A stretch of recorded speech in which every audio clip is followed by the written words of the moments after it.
നമസ്കാരം. നാളത്തെ ടാസ്ക് കണ്ടോ? വല്ല ഓർമ്മയുണ്ടോ ഈ ടാസ്കിനെ പറ്റി? പരകായ പ്രവേശം അല്ലെങ്കിൽ ആളുമാറാട്ടം ഓർമ്മയുണ്ടോ? സീസൺ 4 ഈ ടാസ്കിൽ ഈ ഒരൊറ്റ ടാസ്ക് കൊണ്ട് ടോപ്പ് 5 വരെ എത്തിയ ഒരു വ്യക്തിയുണ്ട്. അത് മറ്റാരുമല്ല, റിയാസ് സലീം ആയിരുന്നു. റിയാസ് സലീമിനെ എല്ലാവരും വെറുത്ത് പണ്ടാരം അടങ്ങിയിരുന്നപ്പോൾ ഈ ഒരൊറ്റ ടാസ്ക്, ആൾമാറാട്ടം എന്ന് പറഞ്ഞ ടാസ്ക് കൊടുത്ത് അതിൽ ലക്ഷ്മിപ്രിയയുടെ റോൾ എടുത്ത് അങ്ങോട്ട് കസറിക്കളഞ്ഞു റിയാസ് സലീം.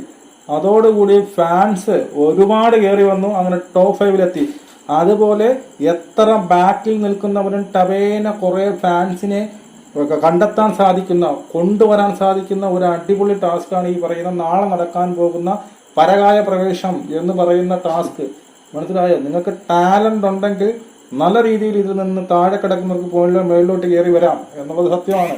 അപ്പൊ ഇതിനകത്ത് ആരൊക്കെ എന്തൊക്കെ വേഷങ്ങളാണ് കൊടുത്തതിന് വലിയ പിടുത്തൊന്നുമില്ല. എനിക്ക് ജിൻഡോയ്ക്ക് ജാസ്മിന്റെ വേഷമാണെന്ന് തോന്നുന്നു.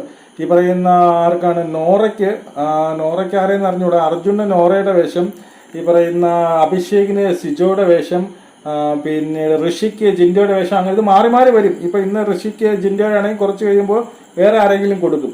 ഇവിടെ ആരൊക്കെ നല്ല രീതിയിൽ പെർഫോം ചെയ്തെന്ന് വെച്ച് കഴിഞ്ഞാൽ ഈ ഒരു ടാസ്ക് ജാസ്മിൻ നല്ല രീതിയിൽ പെർഫോം ചെയ്യാനുള്ള ചാൻസസ് ഉണ്ട് എന്നെനിക്ക് തോന്നുന്നുണ്ട്. അതുപോലെ തന്നെ അർജുനും നല്ല രീതിയിൽ പെർഫോം ചെയ്യാനുള്ള ചാൻസസ് ഉണ്ട്. സിജോ നല്ല രീതിയിൽ പെർഫോം ചെയ്യാനുള്ള സാധ്യതയുണ്ട്. പിന്നെ മറ്റാരും വലിയ രീതിയിൽ ഈ ഒരു ടാസ്ക് പെർഫോം ചെയ്യുമെന്ന് എനിക്ക് പ്രതീക്ഷയില്ല. എങ്കിലും നോക്കാം. ജിൻഡപ്പനൊക്കെ നല്ല രീതിയിൽ പെർഫോം ചെയ്യുമെന്ന് ഞാൻ പ്രതീക്ഷിക്കുന്നു. അപ്പോൾ എന്തായാലും നാളെ നടക്കാൻ പോകുന്ന 1.5 ടാസ്ക്കാണ്. ആരുടെ ഭാവികൾ അല്ലേ, അവരുടെ ഭാവി മാറ്റിക്കുറിക്കാൻ പറ്റുന്ന തരത്തിലുള്ള ഒരു ടാസ്ക്കാണ് ആൾമാറാട്ടം അല്ലെങ്കിൽ പരകായ പ്രവേശനം എന്ന് പറയുന്ന ടാസ്ക്. സീസൺ 4 ഒരു ഭൂകമ്പം തന്നെ സൃഷ്ടിച്ച ടാസ്ക്കാണ്. നമുക്ക് വീണ്ടും കാണാം. ജയ് ഹിന്ദ്.